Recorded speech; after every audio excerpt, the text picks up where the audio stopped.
Hello friends, तो आज हम नया टॉपिक स्टार्ट करेंगे which is complex numbers. Complex numbers क्या है? सबको यही क्वेश्चन होगा, ये कौन से नंबर्स है कॉम्प्लेक्स नंबर? हमें काफ़ी सारे नंबर्स पता है। कौन कौन से? नेचुरल नंबर्स, उसके बाद क्या आता था? होल नंबर्स, उसके बाद integers, after that rational numbers और इरेशनल नंबर्स,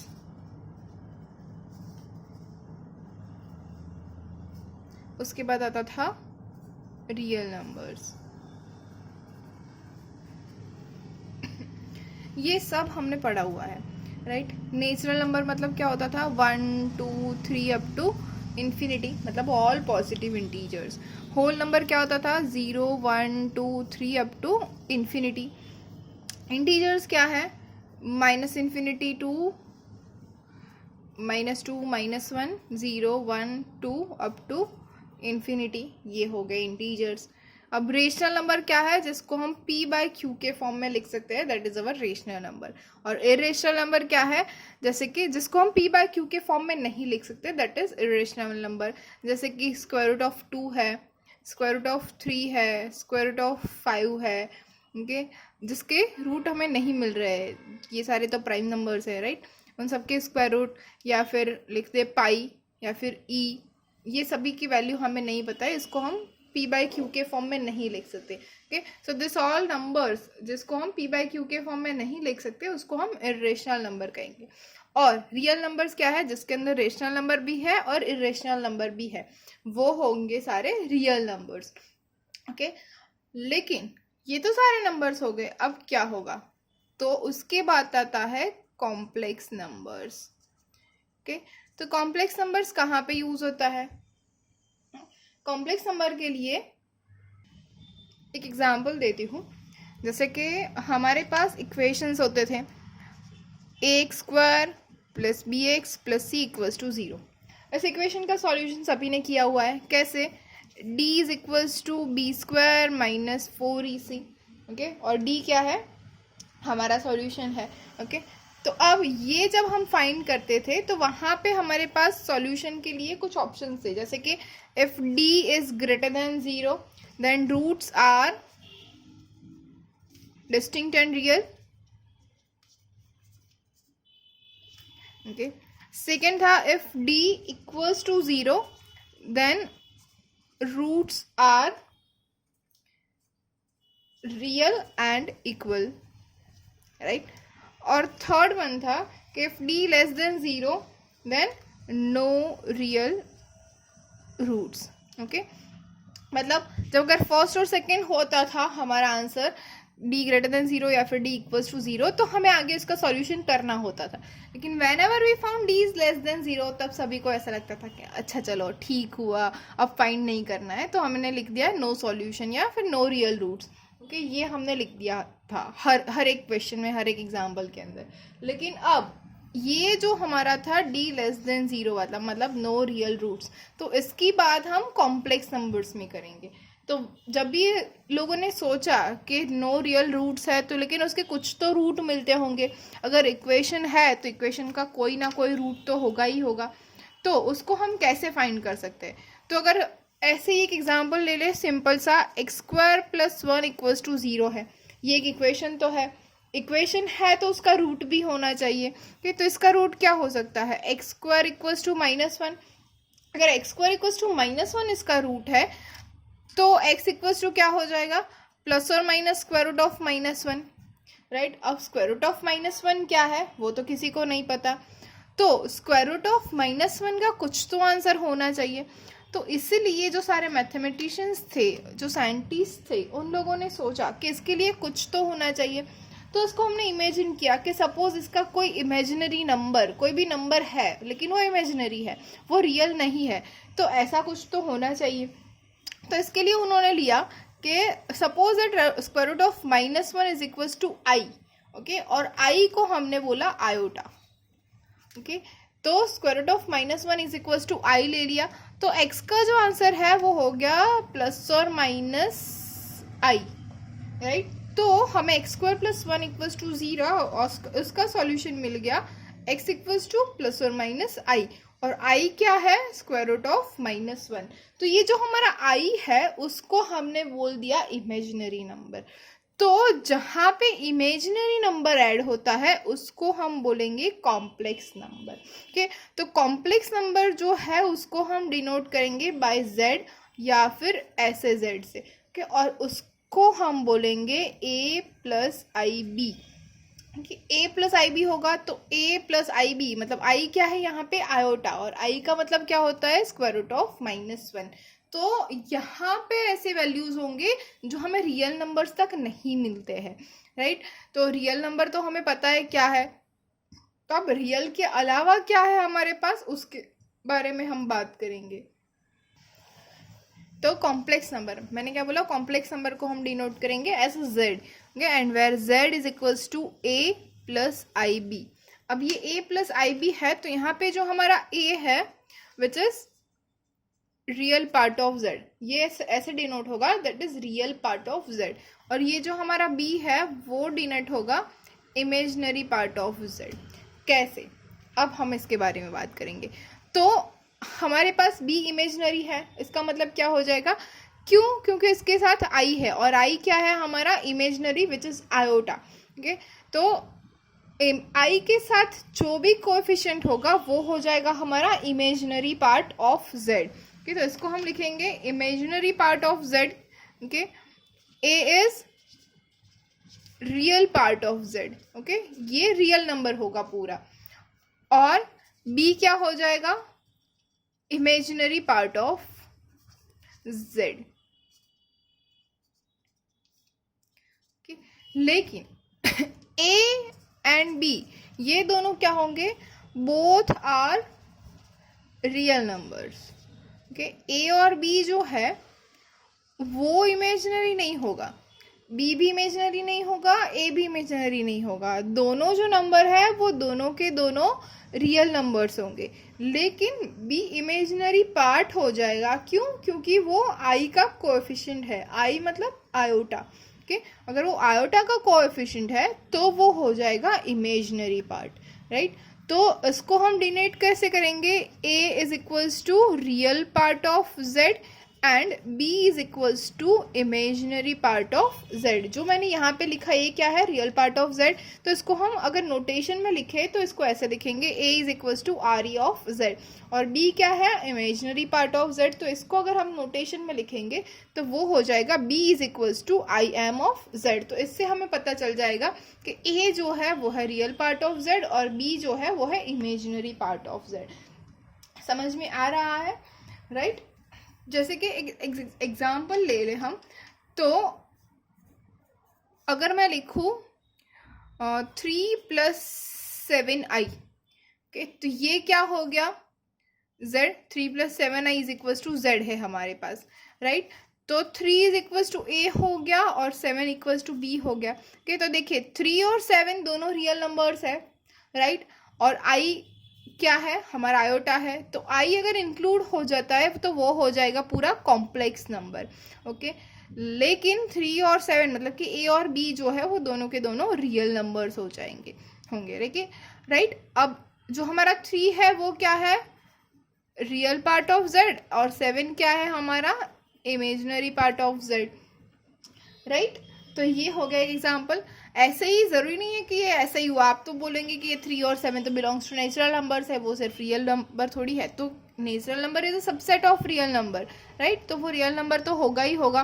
तो मैं ऐसे भी लिख सकती हूँ 3.817 plus 7/24 i is equals to z। तो अब तो हो गया ना बिलोंग्स टू z या बिलोंग्स टू r, राइट। तो ये है हमारा बिलोंग्स टू r। तो ये 3.817 and 7/24 both are belongs to r, और ये जो हो गया पूरा कॉम्प्लेक्स नंबर हो जाएगा। अच्छा चलिए पहले की बात करते हैं। हमें एक तो आता ही है, सपोज मैंने आपको बोला x² - 1 = 0, तो इसका जो रूट है वो क्या हो जाएगा, इसके रूट हमें क्या मिलेंगे? तो इसके रूट हमें क्या मिलेंगे? X square equals to 1, therefore which implies x equals to क्या मिलेगा? यस राइट, प्लस और माइनस 1। ये तो x की वैल्यू क्या मिल गई? प्लस और माइनस 1। और अगर मैं पूछूं कि square root of 1, square root of 1 क्या होता है? तो square root of 1 is 1 not minus 1। Okay, अगर आपको एमसीक्यू है, ऑप्शन है, यहाँ पे दिया हुआ है 1 है, माइनस 1 है, प्लस और माइनस 1 है और नन ऑफ दिस है, ओके, तो इसका आंसर आपको क्या देना है? अगर स्क्वायर रूट ऑफ 1 पूछा गया है तो आंसर होगा पॉजिटिव 1। लेकिन अगर पूछा है कि एक्स स्क्वायर इक्वल्स टू 1 है तो इसका आंसर क्या आ जाएगा? प्लस और माइनस 1, राइट। कैसे? जैसे कि हम उसका भी आंसर है मेरे पास, मैं आपको समझा रही हूँ। Square root of 1 is equal to 1, क्योंकि हम 1 का स्क्वायर रूट ले रहे हैं, तो 1 का स्क्वायर रूट क्या होगा? 1 ही होगा। वो पॉजिटिव नंबर है, यहाँ पे हमें नहीं बोला गया है कि वो नेगेटिव नंबर है। अगर वो नेगेटिव होगा तो वहाँ पे क्वेश्चन में बोला होगा कि इट कैन बी नेगेटिव और पॉजिटिव इंटीजर, ओके। लेकिन अगर हमें कहा गया है कि x square equals to 1, okay, तो एक्स स्क्वायर इक्वल्स टू 1 है तो हम इसको ऐसे लिख सकते हैं x square minus 1 equals to 0। अगर यही है हमारे पास, ये है, फिर तो कोई बात ही नहीं है। ये है तो फिर हम इसको लिख सकते हैं x square minus 1 equals to 0। तो इसके इक्वल्स टू क्या हो जाएगा? x plus 1 into x minus 1 equals to 0। हम ऐसे लिखते हैं, राइट। वी नो दैट कि a square minus b square is equals to a minus b into a plus b. तो वैसे ही x square minus 1 equals to x plus 1 into x minus 1 होगा, right, होगा। तो इसको हम लिख सकते हैं x इक्वल्स टू माइनस 1 और x इक्वल्स टू 1, ओके। तो इसके ऊपर से हम लिखते हैं कि x इक्वल्स टू प्लस और माइनस 1। इसका मतलब ये नहीं है कि 1 का जो स्क्वायर रूट हम वो निकालते हैं वो प्लस और माइनस 1 होता है।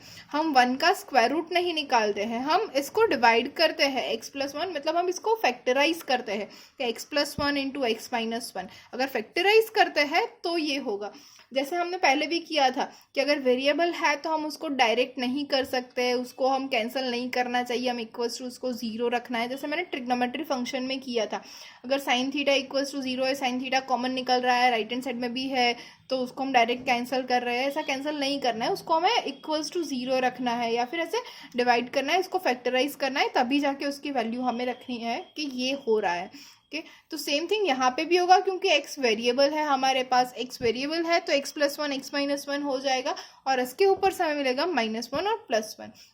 तो कभी भी अगर कोई आपको बोले कि स्क्वायर रूट ऑफ 1 क्या होता है, तो स्क्वायर रूट ऑफ 1 क्या होता है? 1। इट इज नॉट प्लस और माइनस 1। प्लस और माइनस 1 कब होता है? जब हमें बोला गया है कि एक्स स्क्वायर इक्वल्स टू 1 है तो x क्या होगा? तब x होगा प्लस 1 और माइनस 1, राइट। तो ये हमें याद रखना है फॉर एग्जाम्पल्स। अगर एग्जाम्पल के अंदर हमें क्या क्वेश्चन पूछा गया है उसके ऊपर से हमें आंसर देना है, ओके। इसीलिए मैंने आपको ये समझाया अभी।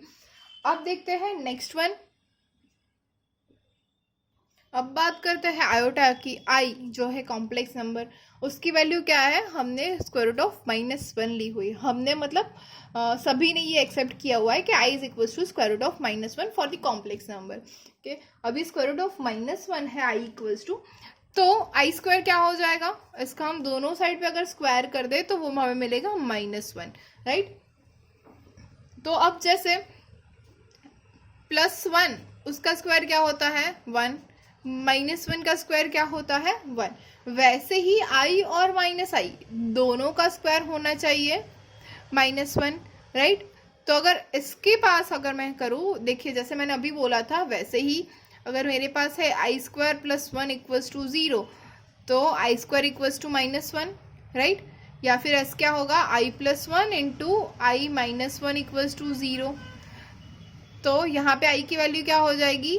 आई equals to -1 and i equals to 1। क्या ये ट्रू है? जी नहीं। क्यों? क्योंकि आई जो है वो वेरिएबल नहीं है। आई क्या है? हमने लिया हुआ है i equals to square root of -1, right. तो ये प्रोसीजर यहाँ पे फॉलो नहीं होगी। यहाँ पे सिर्फ इतना ही हमारे पास है, i equals to square root of -1 है तो आई स्क्वायर हो जाएगा -1। लेकिन यहाँ पे एक चीज़ है जो हम लिखेंगे अभी, जैसे कि प्लस आई है, उसका अगर हम स्क्वायर कर रहे हैं तो क्या हो जाएगा? +1 इंटू आई उसका स्क्वायर। ये आई जो है वो +1 से मल्टीप्लाई होगा, मतलब 1 का स्क्वायर इंटू आई स्क्वायर, ऐसा हम लिख सकते हैं। तो 1 square is 1 into i square is -1, तो क्या मिलेगा -1। देखिए यहाँ से ला रहे हैं, राइट।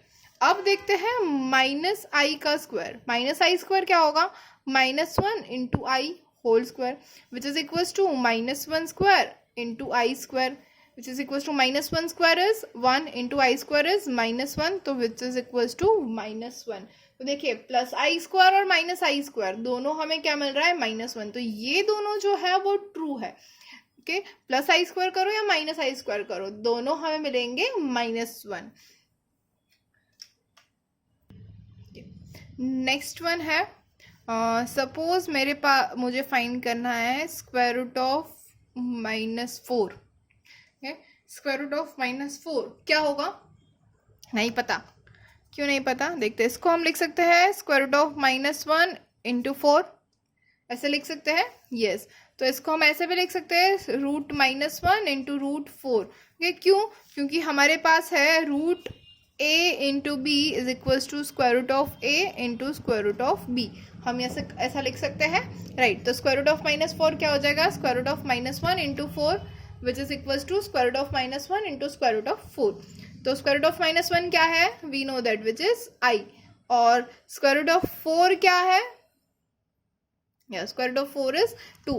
तो हमें square root of -4 क्या मिला, 2i। देखिए यहाँ पे भी हम square root of -1 प्लस और माइनस i नहीं करेंगे और square root of 4 प्लस और माइनस 2 नहीं करेंगे। Okay, so we have square root of -4 which is 2i। Okay, ये हमें 2i मिल गया। ओके, अब एक और चीज आपको बतानी थी रिगार्डिंग दिस प्रॉपर्टी। ओके, ये हमें पता है square root of a into square root of b is equal to square root of a into b। लेकिन क्या ये सभी के लिए ट्रू है, जी नहीं, ये सबके लिए ट्रू नहीं होगा। एज एग्जाम्पल अगर मैं बोल दूं कि ये हमने फाइंड किया स्क्वायर रूट ऑफ -4, राइट। अब अगर मैं करूँ स्क्वायर रूट ऑफ 4, ओके, तो क्या इसको मैं लिख सकती हूँ which is equals to square root of -2 into -2। Okay, अगर ये स्क्वायर रूट ऑफ -2 इंटू -2 मतलब 4 हो गया। अब इसको अगर मैं लिखूँ square root of -2 into square root of -2, ऐसे लिख सकते हैं by this property, right.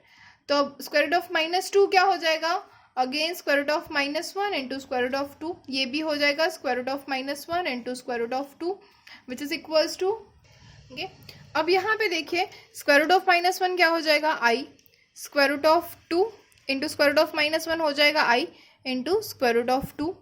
Okay, अब i इंटू आई क्या हो जाएगा, i square, root 2 into root 2 हो जाएगा root 4 which is 2, root 2 into root 2 हो जाएगा 2। तो आई स्क्वायर क्या हो जाएगा, माइनस, और ये हो जाएगा 2। लेकिन हमने अभी बात की थी कि अगर सिर्फ स्क्वायर रूट ऑफ 4 है तो वो 2 होगा, राइट। लेकिन यहाँ पे हमें मिल रहा है -2। कि एक और चीज़ हम यहाँ पे कर सकते हैं कि ये देखिए यहाँ पे अगर मैं लिखूँ square root of -1 into square root of -1, तो इसको मैं अगर लिख दूँ स्क्वायर रूट ऑफ -1 इंटू -1, तो ये क्या हो जाएगा स्क्वायर रूट ऑफ 1 और विच इज इक्वल्स टू 1। तो देखिए ये दोनों आंसर हमें यूनिक नहीं मिल रहे, दोनों अलग अलग मिल रहे हैं आंसर। कि अगर दोनों आंसर अलग अलग मिल रहे हैं तो एक तो चीज़ हमारी गलत हो गई, square root of -1 into square root of -1 is equals to I square and I square equals to -1। पहला तो यही गलत हो गया हमारे पास। दूसरा स्क्वायर रूट ऑफ -1 ये हो गया प्लस, यहाँ इसके हिसाब से आंसर मिलेगा +2 और इसके हिसाब से मिल रहा है -2। तो दोनों आंसर हमें डिफरेंट मिल रहे हैं। क्यों, क्योंकि ये प्रॉपर्टी यहाँ पे प्रूव नहीं हो रही है। यहाँ पे कुछ तो कंडीशन होनी चाहिए ना। तो यहाँ पे एक कंडीशन है कि root a into B is equal to root a into root B तभी ट्रू होगा when a is greater than 0, b is greater than 0, सभी के बीच में एंड होगा, मतलब दोनों ग्रेटर देन 0 हो तो, या फिर a ग्रेटर देन 0 है एंड b लेस देन 0 है, एक ग्रेटर देन है और एक लेस देन है।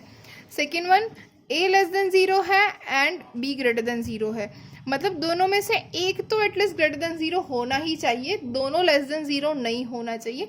या फिर a इक्वल्स टू 0 और b इक्वल्स टू 0, या फिर at least one of them is 0। अगर ऐसा हो तभी ये प्रूव हो सकती है, तभी ये सही है, otherwise it will not satisfy your equation. Okay तो हमें यहाँ पे सिर्फ यही याद रखना है, square root of -1 into square root of -1। अगर a इज इक्वल्स टू -1 है, b इज इक्वल्स टू -1 है, तभी ये सेटिस्फाई नहीं हो रहा है, क्योंकि I square is equals to -1 है और square root of 1 is 1। Okay तो ये हो जाएगा हमारा डिस्प्रूव यहाँ पे। तो हमें कहाँ पे ये वैलिड है, कहाँ पे नहीं है, ये भी ध्यान रखना है। इसके लिए एक एग्जांपल ले लेते हैं, जैसे कि आई स्क्वायर है, तो आई स्क्वायर को हम लिख सकते हैं आई इंटू आई। अब i we know that which is square root of -1 into square root of -1, square root of -1 into square root of -1 which is equals to square root of -1 into -1।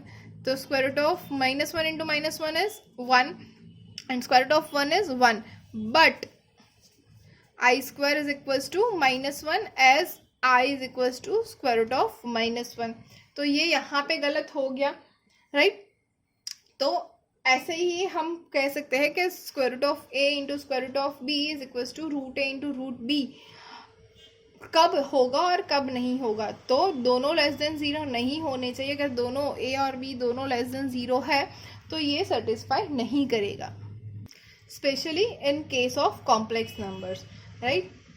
तो फिर से देखते हैं कॉम्प्लेक्स नंबर के अंदर क्या था हमारे पास, z is equals to a plus I b.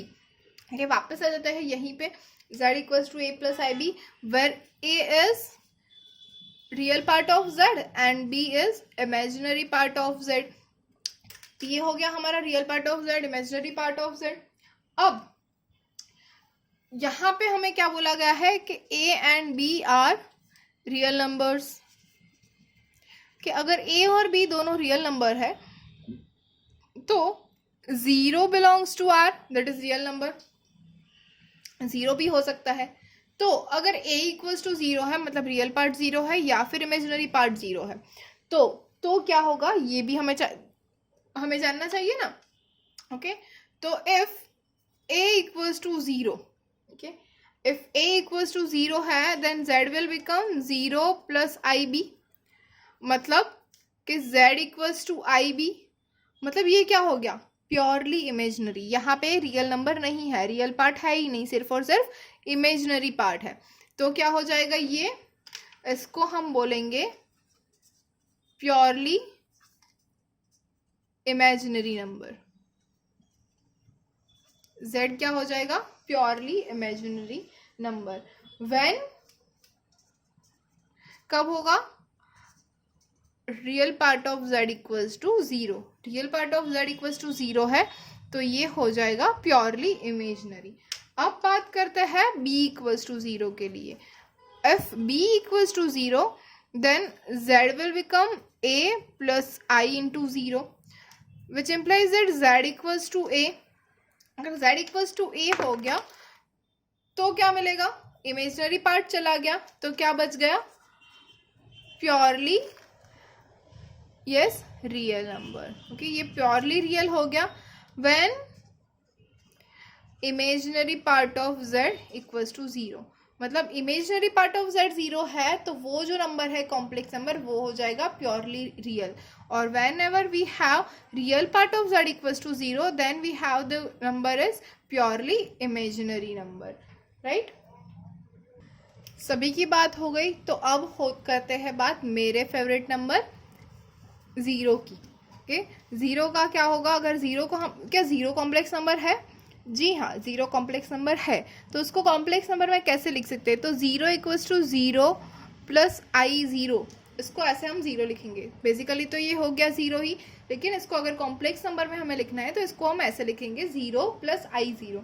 अब बात है क्या ये प्योरली इमेजिनरी है या फिर प्योरली रियल है। ये क्या हो गया, रियल पार्ट ऑफ z, ये हो गया इमेजिनरी पार्ट ऑफ z। तो प्योरली इमेजिनरी कब बोलेंगे, whenever we have real part of z equals to 0 then it is purely imaginary, right? And whenever we have imaginary part of z equals to 0 then we have the number is purely real, right? तो जो 0 है उसके अंदर real part of z 0 है, जी हाँ है, तो वो क्या हो जाएगा, प्योरली इमेजिनरी। अब जो ज़ीरो है उसके अंदर imaginary part of z zero है, तो जी हाँ है, तो वो क्या हो जाएगा, प्योरली रियल। तो जो ज़ीरो है वो प्योरली इमेजिनरी भी है और प्योरली रियल भी है। अगर आपको बोला जाए क्वेश्चन के अंदर के give me a number which is purely imaginary as well as purely real, then it is the only one number which is 0. Okay, it is 0 plus I 0. Now next thing, is 0 a complex number? Main question. Then it is, yes, it is a complex number. But is 0 an imaginary number? क्या zero imaginary number है? Then the answer is no, a big no. क्यों? क्योंकि उसके अंदर iota के साथ कोई भी, मतलब जो बी है हमारा वही ज़ीरो है, तो वहाँ पे इमेजिनरी पार्ट कोई है ही नहीं। ज़ीरो जो है उसको तो हम प्लॉट कर सकते हैं ना, नंबर ज़ीरो को, राइट, ग्राफिकली हम उसको प्लॉट कर सकते हैं, तो वो इमेजिनरी नहीं है। इमेजिनरी नंबर्स कौन से हैं जिसको हम प्लॉट नहीं कर सकते हैं? तो ये जो नंबर है ज़ीरो, वो इमेजिनरी नंबर नहीं है।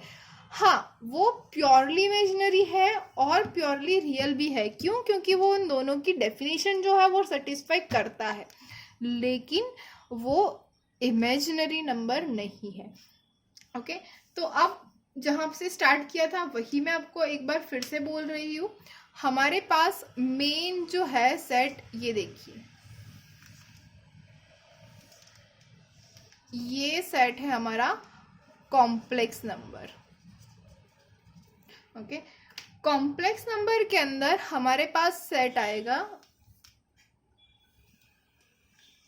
ये है रियल नंबर।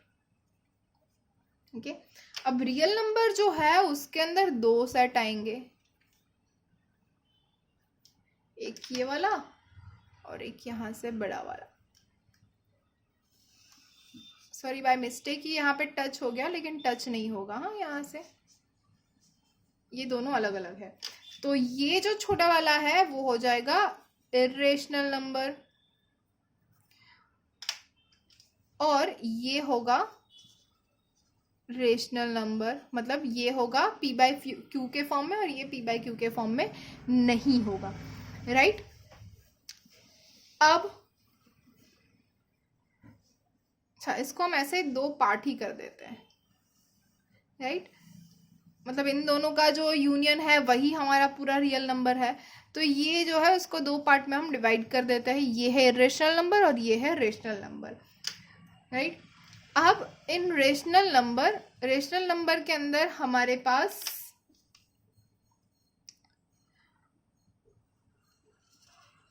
ये है इंटीजर्स। रेशनल नंबर के अंदर आगे इंटीजर्स के अंदर आ गया ये है हमारा होल नंबर। ओके, और होल नंबर के अंदर आता है हमारा, सिर्फ एक ज़ीरो ही नहीं है तो ये पूरा, उसके अलावा हम ले लेते हैं, ये है हमारा नेचुरल नंबर्स। ओके, तो समझ में आया क्या है? ये पूरा जो हमारा सेट है वो है कॉम्प्लेक्स नंबर। कॉम्प्लेक्स नंबर के अंदर सारे के सारे रियल नंबर्स आ जाता है। रियल नंबर्स के अंदर दो पार्ट होते हैं, एक है इर्रेशनल नंबर और एक है रेशनल नंबर। अब रेशनल नंबर के अंदर आता है इंटीजर्स। ओके, इंटीजर्स क्या है वो हमने आगे ही बात कर ली, negative, positive, plus zero. Integers के अंदर आता है जीरो, मतलब होल नंबर। होल नंबर के अंदर क्या होता है? Positive integers and the zero. और होल नंबर के अंदर आता है नेचुरल नंबर्स। तो नेचुरल नंबर्स क्या है? सिर्फ और सिर्फ पॉजिटिव इंटीजर्स। तो ये है हमारा पूरा सेट, इसको आपको याद करना है। अगर ऐसे भी याद नहीं होता है तो सबसे पहले आए क्या? नेचुरल नंबर्स, वैसे जैसे कि positive numbers 1 2 3 up to infinity. अब हमने सोचा कि ये तो सिर्फ पॉजिटिव नंबर्स है, जीरो भी तो कहीं पे होना चाहिए, तो फिर जीरो ऐड किया। जीरो ऐड किया तो बन गया होल नंबर। होल नंबर बन गया तो फिर समझ में आया क्या है, तो ये तो सारे पॉजिटिव और जीरो ही हो गए, नेगेटिव नंबर्स भी होने चाहिए, तो फिर नेगेटिव नंबर्स ऐड किया तो वो बन गया हमारे integers, which is negative integers, positive integers और जीरो। फिर सोचा कि अगर हमारे पास 1 है और उसको किसी नंबर से हम डिवाइड करते हैं तो वो क्या बनेगा, तो उसको हम बनाएंगे रेशनल नंबर। तो रेशनल नंबर आ गए। रेशनल नंबर के बाद हमने सर्कल किया तो उसके अंदर पाई मिल गया। फिर हमने जो प्राइम नंबर्स है उसके रूट फाइंड किए, तो सोचा इन सब का क्या होगा, तो इन सबको हमने रेशनल में रख दिया। तो हमारे पास मिल गया रेशनल नंबर और रेशनल नंबर, तो इन सभी को मिला के हमें मिल गए real numbers. Okay, real number मिल गए तो फिर सोचा कि कुछ तो ऐसा होना चाहिए जिसका सॉल्यूशन हमें नहीं मिल रहा है, जैसे कि हमने अभी बोला था कि लेस देन 0 के लिए सॉल्यूशन नहीं मिल रहा है, तो वहाँ पे कुछ तो होना चाहिए, इक्वेशन है तो सॉल्यूशन तो मिलना ही चाहिए। तो उसके लिए हमने ढूंढे complex number which is square root of -1, वहाँ पे ये आ गया। तो उसके लिए हमारा सबसे बड़ा जो सेट है वो है कॉम्प्लेक्स नंबर, राइट। होपफुली आप सबको ये हमारा बेसिक जो कॉन्सेप्ट है वो समझ में आ गया है कॉम्प्लेक्स नंबर्स का। Still, if you have any query, you can comment below. Thank you.